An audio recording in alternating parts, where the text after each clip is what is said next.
My phone buzzed at 9:30 on a Tuesday morning, interrupting my review of case files. The caller ID showed an unknown Minneapolis number, but something compelled me to answer.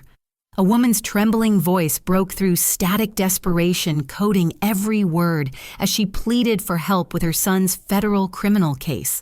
She spoke of embezzlement charges, fraud, accusations, and a family torn apart by scandal. What she didn't know was that she had just called her own daughter, the one she'd abandoned 12 years earlier for supposedly corrupting her precious golden boy. The memories crashed back like a tidal wave as I listened to my mother's frantic pleas. 12 years ago, I was 17 and living in our comfortable suburban Minneapolis home, maintaining a 4.0 grade average while serving as captain of Lincoln High's debate team. College acceptance letters filled my desk drawer, and scholarship opportunities seemed endless. My younger brother, Danny, 15 at the time, had started spending evenings with Marcus Hoffman and Tyler Walsh, two kids from broken homes whose reputations preceded them through our neighborhood like storm clouds. I remember trying to warn Danny about his new friends expressing concern during family dinners about the stories circulating at school. Marcus had been caught shoplifting twice, while Tyler's family dealt with constant police visits due to domestic disputes. But Danny brushed off my worries with typical teenage bravado, insisting he could handle himself and accusing me of being paranoid. The night everything changed started like any other Friday evening. Danny claimed he was studying at Marcus's house, a story our parents, Patricia and Robert, accepted without question. They had always favored Danny celebrating his mediocre grades while holding me to impossible standards. When Danny brought home C's, they praised his effort. When I earned A's, they reminded me that grades weren't everything and pushed me to do better in extracurriculars. Around midnight, our doorbell rang repeatedly, followed by heavy knocking that woke the entire household. Police officers stood on our front porch, their flashlights cutting through the darkness as they explained Danny's arrest during a raid on an underground party. The gathering had been a front for a stolen electronics fencing operation with teenagers selling laptops, smartphones, and gaming systems to adult buyers who didn't ask questions about their origins. Danny had been caught red-handed with 3 stolen tablets in his backpack, along with nearly $200 in cash that he couldn't explain. During booking, officers discovered a small bag of marijuana hidden in his jacket pocket, adding drug possession to the charges. The evidence was overwhelming, witnessed by multiple officers and captured on surveillance cameras from the warehouse where the party took place. The ride to the police station became a nightmare of accusations and denials. Our parents refused to accept that their golden boy had chosen this path independently. Instead, they began constructing an alternative narrative where outside influences had corrupted their innocent son. By the time we reached home at 3 a.m, they had convinced themselves that I somehow bore responsibility for Danny's criminal behavior. The family meeting that followed remains burned into my memory like a brand. Patricia paced our living room, while Robert sat rigid in his leather chair, both of them staring at me as if I had personally handed Danny the stolen goods. They cited every instance of my questioning their rules, every time I had defended Danny when they grounded him unfairly, every moment I had shown independence or critical thinking. In their minds, my rebellious attitude had somehow infected their perfect son and led him down this destructive path. Their solution was swift and brutal. I would be sent to live with Aunt Margaret in rural Montana until graduation with no phone contact and minimal communication. They framed it as protecting Danny from further corruption, giving him space to reform without my negative influence undermining their efforts. The decision was final, non-negotiable, and would be implemented immediately. As I packed my belongings that terrible morning, hands shaking with disbelief and rage, I made a discovery that shattered what remained of my faith in family loyalty. Hidden beneath my mattress, placed where our parents would easily find it, during their inevitable search of my room was a bag of marijuana and $300 in 20s. The money was still bound with the rubber band Danny used for his allowance savings, and the marijuana was stored in a baggie that matched the ones found in his possession. Danny had deliberately planted evidence to support our parents' theory about my corrupting influence. When Patricia discovered the planted items during my packing, her face showed satisfaction rather than surprise, as if this confirmation validated every accusation they had hurled at me through the long, terrible night. The betrayal cut deeper than their abandonment, because it meant Danny had coldly calculated this frame job while I fought desperately to defend both of us. Aunt Margaret's cattle ranch sprawled across 300 acres of Montana wilderness, surrounded by mountains that touched the sky like jagged teeth. The isolation felt complete as we drove down the gravel road that connected her property to the outside world dust clouds marking our passage through landscape that seemed untouched by civilization. Margaret herself stood on the front porch of her weather-beaten farmhouse, a tall woman with steel gray hair and hands that spoke of decades handling cattle horses and hardship with equal determination. She welcomed me with a firm handshake and direct eye contact, making it clear from the first moment that she saw through my family's carefully constructed story. Margaret had raised 5 sons alone after her husband died in a farming accident 20 years earlier, building the ranch into a successful operation through sheer will and uncompromising work ethic. She understood teenagers, understood family dynamics, and understood the difference between troublemakers and scapegoats. My new routine began before dawn each morning, helping with feed distribution, fence repairs, and the countless tasks required to maintain a working ranch. The physical labor provided welcome distraction from emotional pain, while the vast Montana sky offered space to process the betrayal that had upended my entire existence. Margaret assigned me correspondence courses to complete my senior year, understanding that traditional high school was no longer an option given our remote location. Evenings brought unexpected comfort as Margaret shared stories about her own struggles, her determination to keep the ranch running despite financial pressures and social expectations that widows should sell out and move to town. She had refused to compromise her independence, instead learning every aspect of ranch management and proving that success required character rather than circumstance. Her resilience inspired me to channel my anger into determination, focusing on education as my path forward. 3 weeks into my exile, I discovered Margaret's secret while organizing her study. Hidden behind dusty photo albums and ranch records were boxes of law books, legal journals, and correspondence from attorneys across Montana. Margaret had worked as a paralegal for 15 years before her husband's death, specializing in agricultural law and property disputes. She had abandoned her legal career to raise her sons and save the ranch, but her knowledge remained sharp, and her passion for justice still burned bright. She began sharing those legal resources with me, explaining how the justice system worked and how skilled attorneys could fight against corruption, negligence, and abuse of power.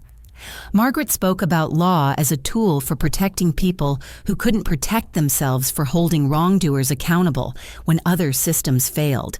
Her words planted seeds that would grow into my eventual career choice, though I couldn't imagine such possibilities during those dark months of processing abandonment and betrayal. The revelation that changed everything came on a cold February evening when I overheard a phone conversation between Margaret and my mother. Patricia had called to check on my behavior, expecting reports of continued troublemaking that would validate their decision to exile me. Instead, Margaret delivered a harsh assessment of their parenting choices and their treatment of me as a scapegoat for problems they had created through favoritism and denial. During that conversation, I learned the truth that had been hidden from me for months. Danny had confessed to our parents about planting evidence in my room, admitting his deliberate frame job, and acknowledging that his criminal behavior was entirely his own choice. Rather than bringing me home and apologizing for their mistakes, Patricia and Robert had decided to keep me in Montana as punishment for questioning their authority and challenging their narrative about family loyalty. They believed that exile would teach me proper respect for family hierarchy and ensure that I never again interfered with their handling of Danny's problems. The confession that should have vindicated me instead became justification for continued punishment, revealing the depths of their dysfunction and the impossibility of reasoning with people determined to blame others for their failures. Margaret's voice grew cold as she explained exactly what she thought of parents who would sacrifice one child to enable another's destructive behavior. The final blow came in the form of a thin envelope that arrived on a March morning when snow still covered the mountain peaks. Inside was a rejection letter from Northwestern University, my dream school, where I had been accepted early admission with a partial scholarship. The letter explained that my financial aid application was incomplete due to missing parental information required for federal student aid calculations. Without those forms which our parents had deliberately refused to submit, my college acceptance became meaningless and my scholarship worthless. Patricia and Robert had systematically destroyed my future opportunities while I lived in exile, using their control over financial aid documentation to ensure that I couldn't escape their influence through higher education. Every college on my list sent similar rejections over the following weeks, each one representing another door slammed shut by parents who preferred destroying my prospects to admitting their mistakes. The betrayal was complete, calculated, and devastating in its thoroughness. At 18, I stood at the crossroads between bitterness and determination, holding my high school diploma from Montana correspondence courses while watching my former classmates celebrate graduation and prepare for college experiences that had been stolen from me. Margaret offered me permanent residence on the ranch, but I knew that staying would mean accepting the limitations my parents had tried to impose. Instead, I chose the harder path of rebuilding from absolutely nothing. My first apartment was a studio above Murphy's Diner in Kalispell, Montana, where the rent consumed most of my income from waitressing tables 6 days a week. The space measured 12 feet by 15 feet with a kitchenette that barely qualified as functional, and a bathroom shared with 2 other tenants. But it represented independence proof that I could survive without family support or their twisted version of love that demanded submission in exchange for basic acceptance. Community college became my lifeline, offering affordable classes that fit around my work schedule and professors who cared more about effort than background. I enrolled in pre-law courses inspired by Margaret's legal knowledge and driven by dreams of using justice to fight against the kind of corruption and favoritism that had destroyed my family relationships. Every dollar earned at the diner went toward tuition books and basic survival, leaving no room for luxuries or social activities. The work schedule was brutal but necessary. Morning shifts at the diner started at 5:30, serving coffee and breakfast to ranchers, truckers, and early rising locals who appreciated quick service and strong coffee. Afternoons meant studying at the community college library, where heating bills weren't my responsibility and textbooks could be accessed without purchase. Evening shifts brought dinner crowds, better tips, and the physical exhaustion that helped me sleep despite emotional turmoil. Letters from Cousin Jake provided occasional updates about family drama back in Minneapolis, each one confirming my decision to stay away, despite the loneliness and financial struggles. Danny's problems had escalated after my departure, with arrests for theft, drug possession, and vandalism becoming regular occurrences. Our parents continued blaming his behavior on lingering effects of my corrupting influence, refusing to acknowledge that their enabling and favoritism had created the very problems they claimed to be solving. Jake described family gatherings where Patricia would speak about Danny's troubles as if they were natural disasters beyond human control, while simultaneously complaining about my abandonment of family obligations. She told relatives that I had chosen education and independence over family loyalty, proving that my selfish nature had been the root of all their problems. The narrative never wavered, never acknowledged the truth, and never showed the slightest recognition of their role in destroying both their children's lives. Academic success came slowly but steadily as I learned to balance work demands with study requirements. My grades improved each semester, catching the attention of professors who recognized my determination and potential. Dr. Sarah Chen, my constitutional law instructor, became an unexpected mentor, sharing insights about legal careers and encouraging me to consider transferring to a 4-year university, despite my financial limitations. When community college graduation arrived, I had earned a 3.8 grade average while working 30 hours per week and saving every possible dollar for the next phase of education. The University of Montana offered in-state tuition rates that made a bachelor's degree financially possible, though it would require continued work student loans and careful budgeting.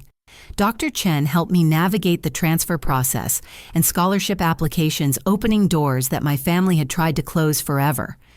The scholarship notification arrived on a June morning when Montana wildflowers covered the mountainsides in brilliant color.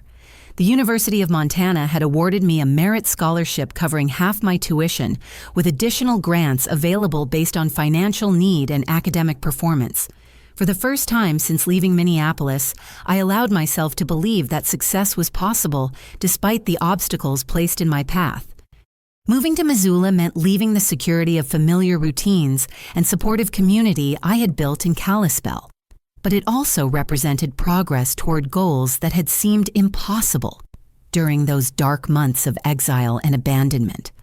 I packed my few belongings with excitement rather than despair, ready to continue the journey from victim to survivor to potential success story. The week before starting university courses, an unexpected piece of mail arrived at my old address and was forwarded by Murphy's Diner. Inside an expensive envelope with embossed lettering was a wedding invitation for Daniel Robert Thompson and Sandra Elizabeth Mitchell, scheduled for December 23rd in Minneapolis. The invitation was formal and personal and included no handwritten note or acknowledgement of our relationship. It served as notification that Danny had apparently reformed his behavior and was entering respectable society through marriage to the daughter of a wealthy family. The invitation felt like a final insult, proof that while I struggled to rebuild from nothing, Danny had faced no real consequences for his criminal behavior or his betrayal of family trust. Our parents had probably celebrated this engagement as vindication of their parenting choices and evidence that removing my negative influence had allowed their golden boy to flourish. I threw the invitation away without responding, choosing to focus on my own future rather than dwelling on their continued dysfunction.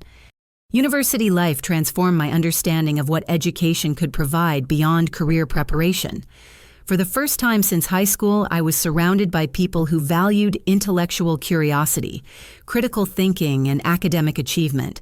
My pre-law advisor, Professor Michael Henderson, recognized my passion for justice and encouraged me to consider specializing in criminal defense or family law areas, where personal experience with injustice could become professional strength. Study groups became my social circle, connecting me with other serious students who understood the value of hard work and mutual support. Maria Santos, a bright first-generation college student whose immigrant parents cleaned office buildings to pay for her education, shared my appreciation for opportunities that others took for granted. Derek Williams came from a working-class family in Butte, where his father's copper mining injury had ended their financial security and made college possible only through scholarships and determination. Our friendship developed through late-night study sessions, shared meals of cheap pasta and coffee, and conversations about using education to escape circumstances that others might consider permanent limitations. Maria planned to become a civil rights attorney, fighting for immigrant families who face discrimination and exploitation. Derek wanted to practice labor law, protecting workers from corporate abuse and unsafe conditions.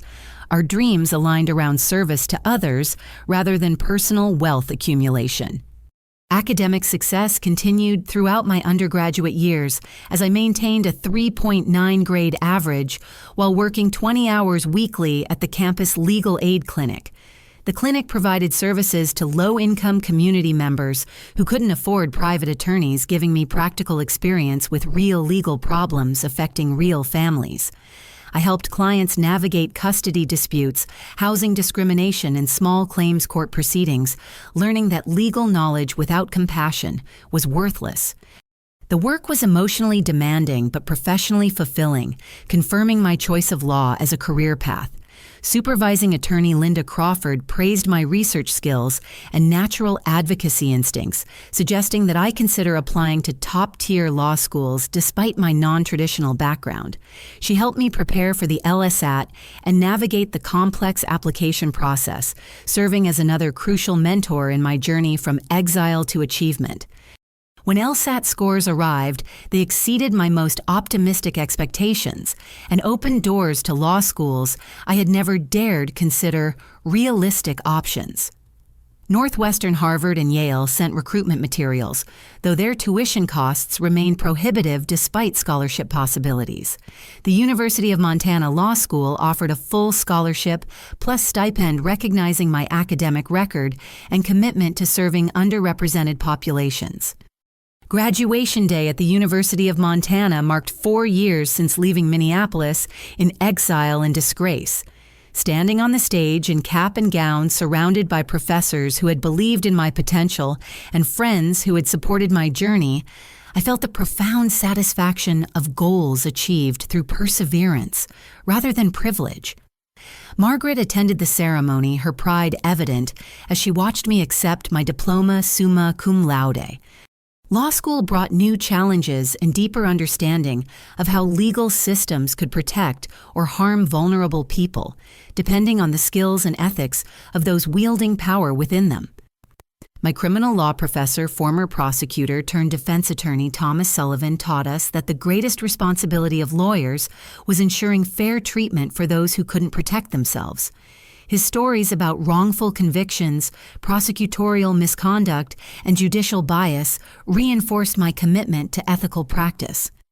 Clinical work during law school involved representing domestic violence victims, helping them obtain protective orders, and navigate divorce proceedings safely. The parallels to my own experience with family betrayal and emotional abuse were sometimes overwhelming, but they also provided insight that textbook learning couldn't match. I understood the fear, confusion, and sense of powerlessness that clients experienced because I had lived through similar trauma and survived it.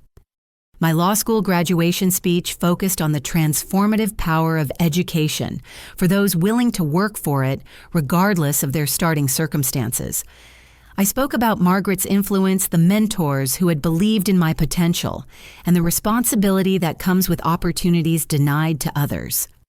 The audience included classmates who had joined prestigious firms, professors who had shaped my understanding of justice, and Margaret, whose unconditional support had made everything possible.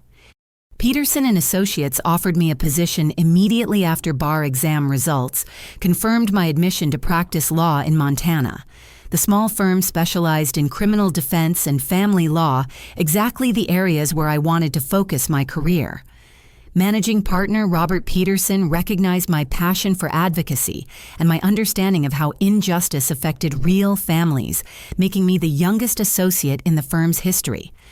My first major case involved defending a single mother accused of child neglect because her ex-husband wanted custody and was willing to fabricate evidence to get it. The parallels to my own experience with false accusations and planted evidence made the case personally meaningful, while my research skills and trial preparation helped expose the lies and manipulation.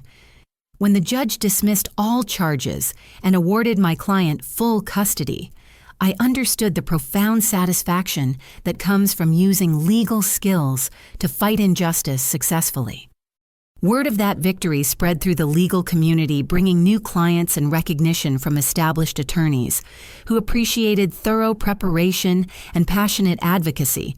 Media coverage included a feature story about my background, describing the journey from ranch exile to courtroom success as an inspiring example of perseverance overcoming adversity. The article ran in newspapers throughout Montana and was picked up by legal publications nationwide. Within 3 years, my caseload included high-profile matters that attracted attention from across the region. A successful wrongful termination suit against a major corporation resulted in policy changes protecting worker safety and whistleblower rights. Victory in a complex custody case established legal precedent for protecting children from manipulative parents who use false allegations as weapons. Each success built my reputation and brought opportunities to help more people facing desperate situations. Partnership at Peterson & Associates came when I turned 28, making me the youngest partner in firm history and recognition of my contribution to both casework and business development. The partnership celebration included colleagues, clients, and friends who had supported my career development, but Margaret's presence meant the most because she understood how far the journey had taken me from that broken teenager who arrived at her ranch carrying nothing but anger and determination. Personal happiness arrived unexpectedly through a chance meeting with James Morrison, a fellow attorney who specialized in environmental law and shared my commitment to ethical practice over maximum profit. Our relationship developed slowly, built on mutual respect and shared values rather than convenience or loneliness. James appreciated my strength and independence, understanding that my past struggles had created unshakable principles about honesty, loyalty, and fairness in all relationships. Our wedding was small and meaningful, held at Margaret's ranch with mountain views and wildflower decorations. Patricia and Robert received invitations but didn't respond, maintaining their stubborn refusal to acknowledge my existence or success. Jake attended as my family representative, bringing updates about Danny's continued struggles and our parents' ongoing denial about their role in creating family dysfunction. The absence of my immediate family felt appropriate rather than painful because the people who attended were the ones who had actually supported and loved me unconditionally. Professional recognition continued as my reputation spread beyond Montana borders. Legal journals published articles about my advocacy techniques and case strategies. Bar associations invited me to speak at conferences about ethics, family law, and criminal defense. Northwestern University, the school that had rejected me for financial aid reasons, invited me to deliver a guest lecture about overcoming obstacles in legal education and practice. The week before my 29th birthday brought news that would test every principle I had developed about justice, forgiveness, and professional responsibility. Jake called with information about federal investigators conducting surveillance on Danny and his father-in-law's business operations. Apparently, the real estate development company that had provided Danny's entry into respectable society was under scrutiny for financial irregularities that could result in serious criminal charges.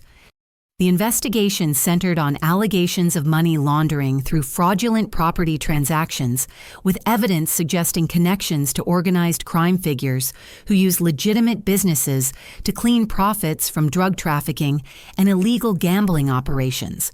Danny's role appeared significant, rather than peripheral, involving direct participation in document preparation and fund transfers that prosecutors would characterize as crucial elements of the criminal conspiracy.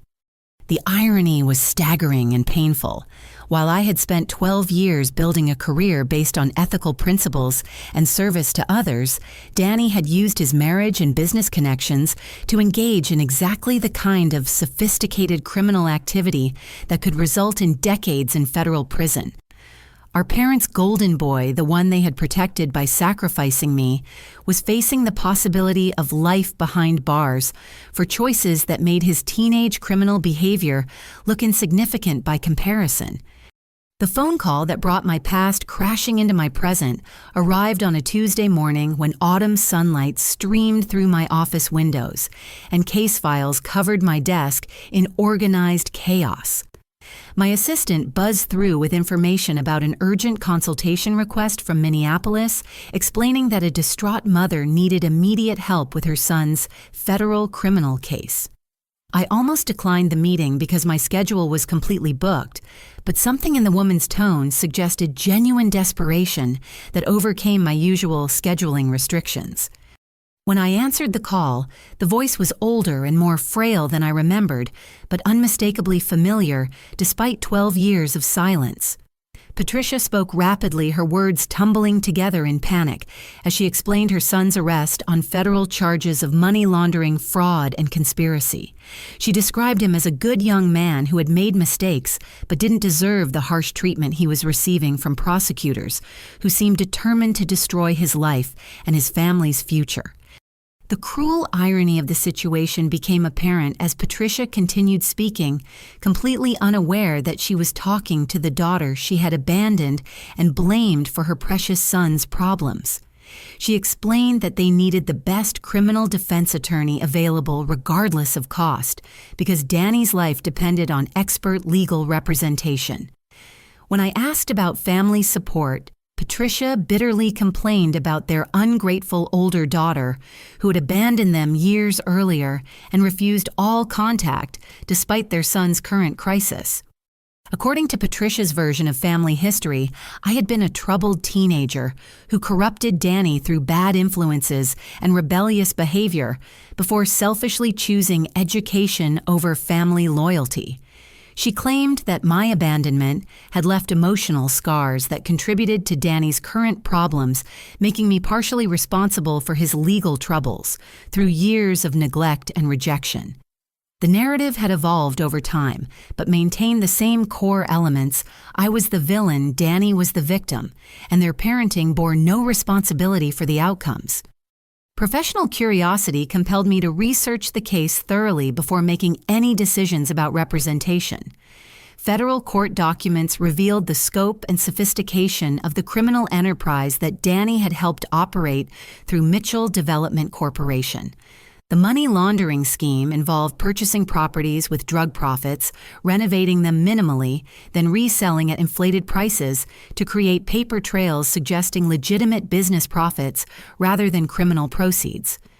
Danny's role went far beyond simple participation. Bank records showed him making deposits, wire transfers, and cash transactions that followed patterns consistent with systematic money laundering rather than innocent real estate activities. His signature appeared on incorporation documents, loan applications, and property deeds that prosecutors would use to establish his central role in the conspiracy. The evidence was overwhelming and would be difficult to challenge successfully in federal court. Further investigation revealed that Lawrence Mitchell, Danny's father-in-law and business partner, maintained connections to organized crime figures through his previous business ventures. FBI surveillance had documented meetings between Mitchell and known associates of drug trafficking organizations with financial analysis, showing suspicious cash flows that coincided with major drug busts in surrounding states. Danny had married into a criminal enterprise disguised as a legitimate business. The personal dimension of the case became even more complex when I discovered through private investigator Jake's research that our family's financial situation had deteriorated dramatically during Danny's legal troubles. Patricia and Robert had mortgaged their house to pay previous legal fees, with Patricia working 2 minimum wage jobs to support Danny's family after Sandra left him and took their daughter to live with relatives in California. Robert's health was declining under the stress of watching his golden boy face potential life imprisonment. My law partners recognized the publicity value of taking such a high-profile federal case, especially given the media attention surrounding organized crime connections and money laundering allegations. The firm would gain national recognition if we achieved a favorable outcome, while my personal reputation would be enhanced by successfully defending against federal prosecutors, known for their aggressive tactics and high conviction rates. From a purely professional perspective, the case represented an ideal opportunity to demonstrate expertise in complex criminal defense work. James supported whatever decision I made about representation, understanding that my personal history with the family created emotional complications that purely legal considerations couldn't address. He reminded me that professional obligations required putting client interests ahead of personal feelings, but also acknowledged that representing family members who had caused significant trauma might compromise my effectiveness as an advocate. The choice had to balance professional ethics with emotional well-being. Sleep became impossible as I wrestled with conflicting obligations to justice, family, and professional responsibility.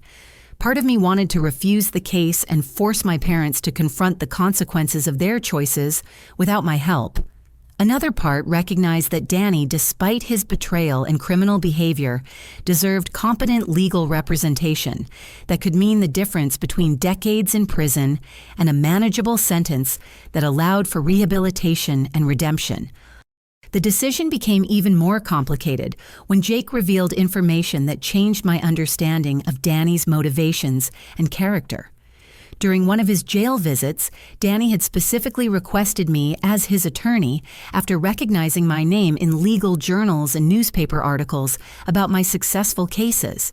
He knew exactly who he was asking to save him, understood the irony of seeking help from the sister he had betrayed, and was prepared to face whatever consequences that request might bring. Danny's request suggested awareness of his past mistakes and possibly genuine remorse for his role in my exile and abandonment. It also demonstrated that he had followed my career success despite our lack of contact, perhaps feeling pride or regret about the achievements that had occurred without family support. The complexity of his emotions mirrored my own conflicted feelings about justice, revenge, and the possibility of healing relationships that had been damaged by years of dysfunction and denial.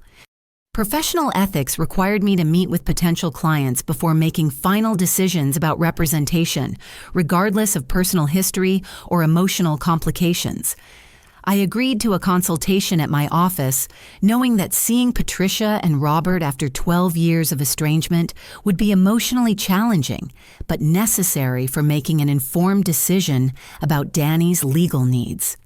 The meeting would force all of us to confront the truth about our family's destruction and the consequences of choices made years earlier. The appointment was scheduled for the following Thursday afternoon, giving me time to prepare emotionally for a confrontation that would test every principle I had developed about forgiveness, justice, and family obligations. Margaret's advice echoed in my memory as I contemplated the upcoming meeting. Sometimes the greatest strength comes from surviving betrayal with integrity intact.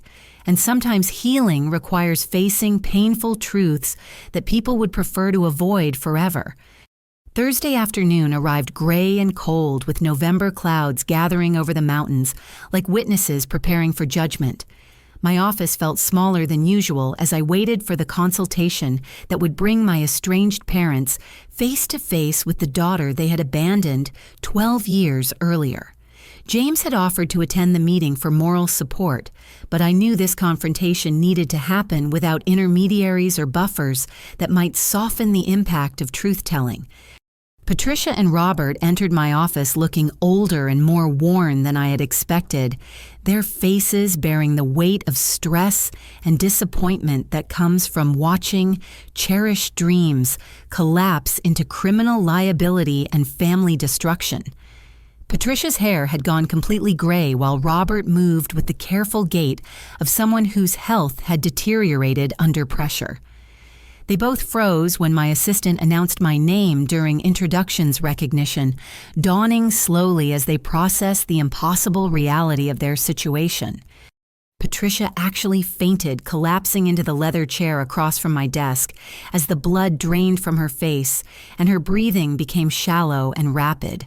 Robert began crying immediately, great heaving sobs that seemed to release 12 years of suppressed emotion and regret. Neither of them spoke for several minutes as they struggled to comprehend that the successful attorney they desperately needed was the same daughter they had systematically destroyed and abandoned when she needed them most. When Patricia regained consciousness, her first words were not apologies or acknowledgments of past mistakes, but justifications and attempts to minimize their role in our family's destruction. She claimed that sending me away had been necessary to protect Danny from further corruption, that my rebellious attitude had required intervention, and that my subsequent success proved their tough love approach had been ultimately beneficial. The narrative remained intact despite overwhelming evidence of its falseness and cruelty. Robert's response was more honest and emotionally raw. He admitted that they had made terrible mistakes in their handling of both children, that favoritism and denial had created the very problems they claimed to be solving, and that destroying my future through educational sabotage was unforgivable regardless of their motivations. His willingness to acknowledge reality created the first possibility of genuine communication we had experienced since my teenage years.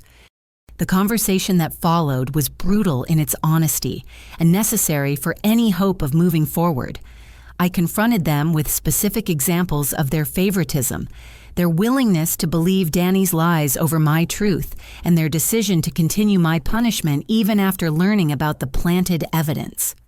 Patricia attempted to defend their choices, but Robert's growing willingness to face reality gradually undermined her ability to maintain comfortable delusions about their parenting. I described the poverty, isolation, and desperation I had experienced while rebuilding my life, from nothing contrasting it with the comfortable support they had continued providing Danny, despite his escalating criminal behavior. The comparison was stark and undeniable. They had sacrificed their honest child to enable their dishonest one, creating exactly the outcome they claimed to be preventing through their misguided interventions. The discussion of Danny's current legal situation required professional detachment that was emotionally exhausting to maintain. I explained the federal charges, the strength of the evidence against him, and the likely sentences he faced if convicted on all counts. The money laundering and conspiracy charges carried maximum penalties of 20 years each, while fraud allegations could add additional time depending on the amounts involved and the number of victims affected by the criminal enterprise. Patricia's reaction to the legal analysis was predictable. She blamed external influences, claimed Danny had been manipulated by his father-in-law, and insisted that he was essentially innocent of any real wrongdoing. Robert showed more understanding of the severity of Danny's situation and the personal responsibility involved in his criminal choices. The difference in their responses reflected the same patterns of enablement and denial that had destroyed our family relationships years earlier.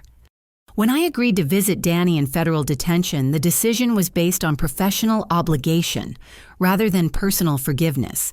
I needed to assess his mental state, his willingness to cooperate with defense strategies, and his understanding of the consequences he faced.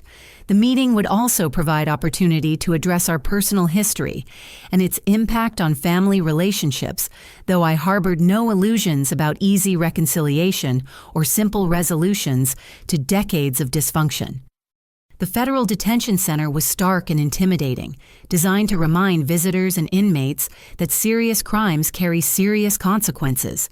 Danny had aged considerably since our last encounter with stress and guilt, etched deeply into features that had once been youthfully confident and careless. He met my eyes directly when I entered the visitation room, showing more maturity and emotional awareness than I had expected given his history of avoiding responsibility for his choices. His first words were a comprehensive apology that addressed specific actions rather than offering vague expressions of general regret. Danny acknowledged planting evidence in my room, admitted his lies to our parents about my supposed bad influence, and took full responsibility for his role in my exile and educational sabotage. He explained that guilt about these betrayals had haunted him throughout the intervening years, contributing to poor decisions and self-destructive behavior that culminated in his current legal crisis. The confession continued with details about his criminal activities that went beyond what prosecutors had discovered through their investigation. Danny described how he had gradually become involved in money laundering operations, initially believing he was simply helping with legitimate real estate transactions, but eventually understanding the criminal nature of his activities and continuing anyway because of financial pressures and threats from organized crime associates who didn't tolerate withdrawal from their operations. Most surprisingly, Danny revealed information that completely altered my understanding of family dynamics during my exile years. He had attempted multiple times to contact me directly, writing letters that our parents intercepted, and phone calls they blocked through various pretenses. When he tried to visit Margaret's ranch during my first year in Montana, Patricia and Robert threatened to cut off all financial support and legal assistance for his ongoing criminal cases unless he agreed to maintain no contact with me. Our parents had systematically prevented any possibility of sibling reconciliation because they feared that honest communication between us would expose their lies and manipulation. They needed to maintain separate narratives for each of us. I was the corrupting influence who had abandoned family, while Danny was the victim who needed protection from further corruption. Contact between us would have destroyed those competing stories and forced them to acknowledge their role in creating family destruction. The most shocking revelation came when Danny described his secret financial support for Margaret's ranch operations over the past several years. Using money from his illegal activities, he had anonymously paid for ranch maintenance medical expenses and property tax bills that Margaret couldn't afford on her fixed income. The support had allowed her to maintain independence and avoid selling the ranch to pay for health care costs, though she never knew the source of the mysterious benefactor who helped during financial crises. Danny's motivation for this secret generosity was guilt about my exile and gratitude for Margaret's role in providing stability during my darkest period. He understood that she had become the family member who actually supported and encouraged me, fulfilling the role that our parents had abandoned in favor of enabling his destructive behavior. Supporting Margaret was his way of indirectly supporting me when direct contact was impossible due to parental interference and his own shame about past betrayals. The complexity of emotions surrounding these revelations was overwhelming and required professional compartmentalization to maintain focus on legal strategy rather than personal healing. Danny needed competent criminal defense regardless of our family history, and my obligation as an attorney required putting his legal interests ahead of personal feelings about past betrayals and current complications. The decision to represent him was based on professional ethics rather than forgiveness or family loyalty. Establishing conditions for representation was crucial for maintaining appropriate boundaries and ensuring effective advocacy. Danny would be required to provide complete honesty about his criminal activities, cooperation with investigation of his co-conspirators, and acceptance of responsibility for his choices, rather than blaming circumstances or other people. He would also need to participate in family therapy if our parents wanted any role in his defense strategy, because their enabling patterns and denial about reality would undermine any attempt at genuine rehabilitation. The climactic twist that emerged during our jail meeting was Danny's revelation about evidence he had hidden that could implicate higher-level organized crime figures in the money laundering conspiracy.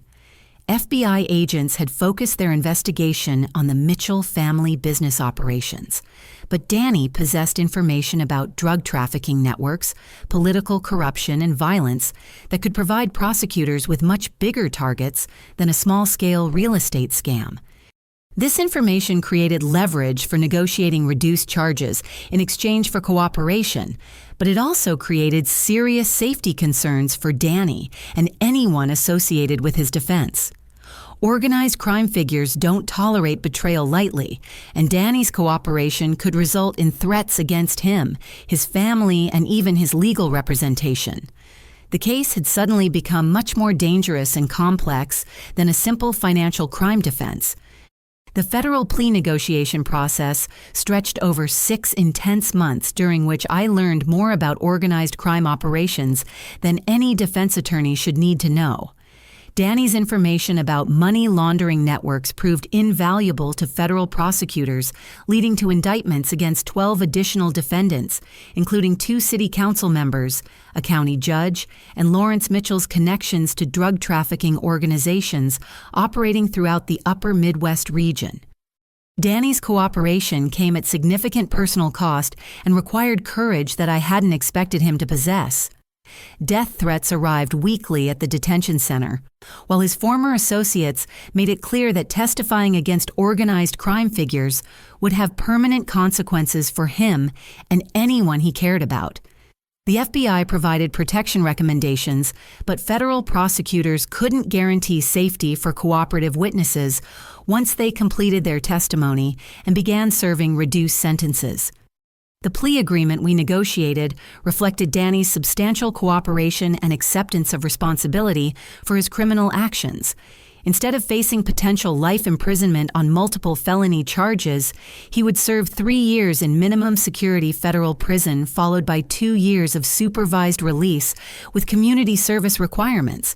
The sentence included mandatory restitution payments to victims of the money laundering scheme and participation in financial crime prevention education programs. Family therapy sessions became a requirement for Danny's defense strategy, and our parents' continued involvement in his rehabilitation process. Dr. Sarah Wilson, a specialist in family dysfunction and criminal behavior, facilitated brutal but necessary conversations about favoritism, denial, and the consequences of enabling destructive behavior patterns. Patricia struggled with acknowledging her mistakes, but Robert's growing willingness to face reality gradually influenced her to examine her role in family destruction. The therapy revealed depths of dysfunction that extended beyond my individual experience, to encompass generations of family patterns that prioritized appearance over honesty, comfort over growth, and enablement over accountability. Patricia's own childhood had involved covering for an alcoholic father whose behavior embarrassed the family, teaching her that loyalty meant protecting family members from consequences rather than helping them face reality. She had repeated these patterns with Danny, creating the same cycle of protection and denial that had defined her own upbringing. Robert's participation in family therapy proved more productive than expected as he began acknowledging specific instances of favoritism and their impact on both children. He admitted that my academic achievements had been taken for granted, while Danny's mediocre performance was celebrated, that my honesty was punished, while Danny's lies were accepted, and that my questioning of family rules was treated as rebellion, while Danny's actual criminal behavior was excused as experimentation or poor judgment. The process of truth-telling was exhausting and emotionally painful for everyone involved, but it created the first possibility of genuine healing that our family had experienced in decades. Dr. Wilson helped us develop communication patterns based on honesty rather than manipulation, accountability rather than blame, and support for positive behavior rather than enablement of destructive choices. Progress was slow and sometimes frustrating, but it was progress nonetheless. My law practice benefited tremendously from the national attention generated by the federal organized crime prosecution. Media coverage focused on the cooperative witness whose attorney had helped expose corruption, reaching into local government and business communities. Legal journals featured articles about my negotiation strategies and the ethical considerations involved in representing family members with complex personal histories. The publicity brought new clients and speaking opportunities throughout the region. Personal growth accompanied professional success as I learned to separate Danny's criminal behavior from our childhood relationship and his recent acknowledgement of past betrayals. Forgiveness proved to be a process rather than a single decision, requiring ongoing effort to choose understanding over resentment and hope over bitterness. James provided crucial support during this healing process, helping me maintain perspective about family obligations versus personal well-being. Danny's incarceration period became an opportunity for genuine rehabilitation rather than simply punishment for past mistakes. He earned an accounting degree through federal prison education programs, developed mentoring relationships with other inmates working toward positive change, and wrote detailed letters acknowledging the impact of his choices on family members and crime victims. His correspondence showed growing emotional maturity and understanding of how his actions had hurt people who trusted and loved him. And Margaret's health crisis during Danny's second year of imprisonment brought our family together in ways that years of therapy hadn't achieved. when she suffered a stroke that left her partially paralyzed and unable to manage ranch operations independently, we faced the reality that she needed significant support and care. Danny's secret financial assistance was revealed during this crisis as anonymous payments suddenly stopped and medical bills began accumulating beyond Margaret's ability to handle them. The revelation of Danny's financial support for Margaret created complex emotions for everyone involved. I felt gratitude for his indirect care during my darkest period, guilt about benefiting from money earned through criminal activities, and confusion about how to process this evidence of conscience and loyalty from someone who had betrayed family trust so completely. Margaret was touched by his concern, but troubled by the source of assistance that had enabled her independence. Working together to ensure Margaret's care and recovery required cooperation and communication that gradually rebuilt family bonds based on current realities rather than past grievances. Patricia and Robert sold their heavily mortgaged house to help fund Margaret's medical expenses and moved to Montana to provide daily care and companionship. The physical proximity forced continued family therapy participation and gradual development of healthier relationship patterns. Danny's release from federal prison after serving his full 3-year sentence was marked by genuine changes in behavior and attitude that contrasted sharply with his previous pattern of avoiding responsibility for mistakes. He moved to Montana to help with Margaret's care and ranch operations, taking a position as bookkeeper for a local agricultural cooperative that provided honest work aligned with his new accounting skills. His supervised release requirements included community service teaching, financial literacy to teenagers, helping young people understand consequences of poor financial decisions.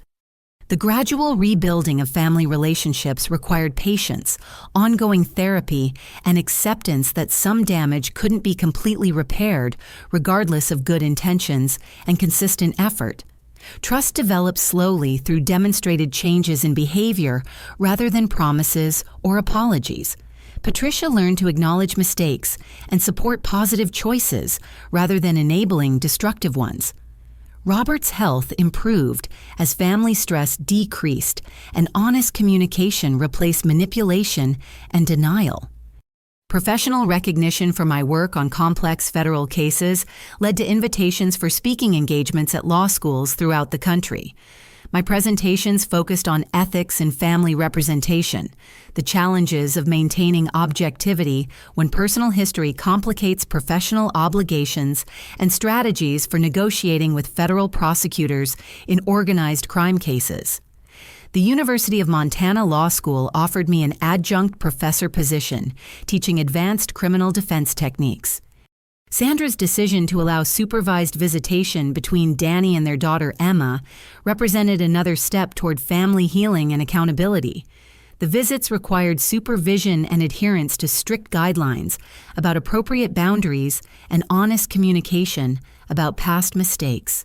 Danny's relationship with Emma developed slowly but genuinely based on his demonstrated commitment to positive change rather than his promises about future behavior.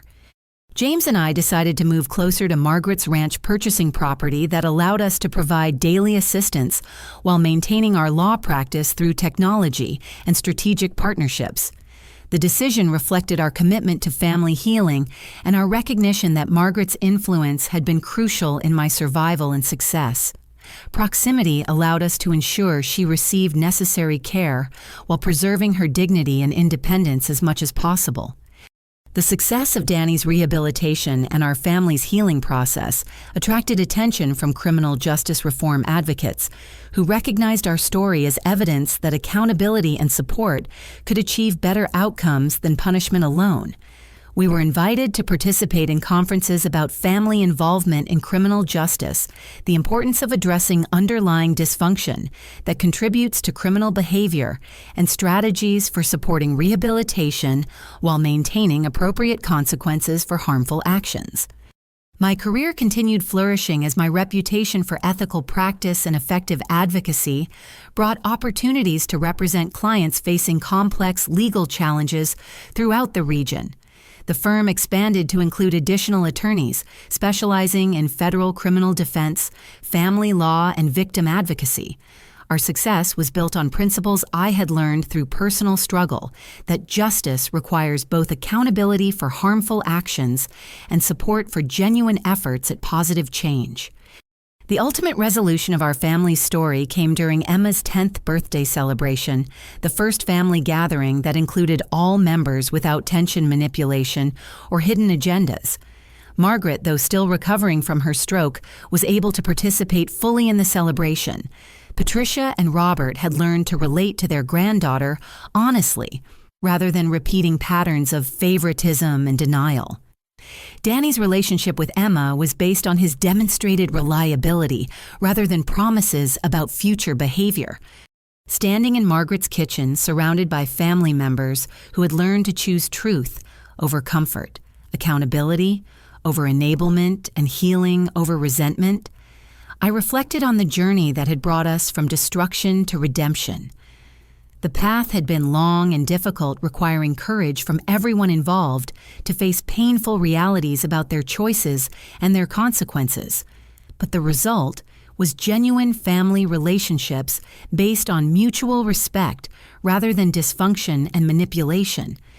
The final life lesson emerged clearly from our family's experience with betrayal, exile, redemption, and healing.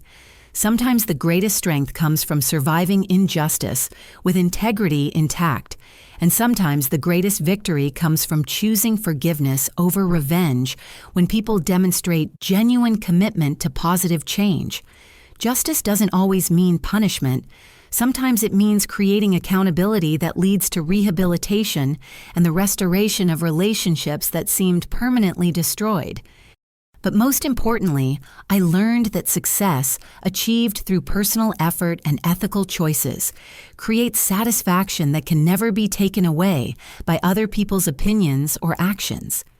The education, career, and relationships I built during my exile years belonged to me completely uncontaminated by family dysfunction or dependent on others' approval. That independence, earned through suffering but strengthened by determination, became the foundation for everything positive that followed. As we celebrated Emma's birthday with homemade cake and genuine laughter, I realized that our family's story had become what I had always hoped it could be. A testament to the possibility that people can change, relationships can heal, and justice can include mercy without abandoning accountability. The attorney they tried to bury had not only survived, but had become the person who helped them find their way back to truth, healing, and genuine love. Have you ever experienced a situation where family members blamed you for someone else's mistakes? And how did you find the strength to rebuild your life from that betrayal? Share your thoughts in the comments below, and please like this story if it touched your heart and reminded you that sometimes our greatest struggles become the foundation for our greatest triumphs. Don't forget to subscribe for more inspiring stories about overcoming injustice and finding success despite the obstacles others place in our path. And share this with anyone who needs to hear that redemption is possible, even when relationships seem permanently broken. Thank you for listening to this deeply personal journey, and I hope it brings you comfort, courage, and hope for your own path forward.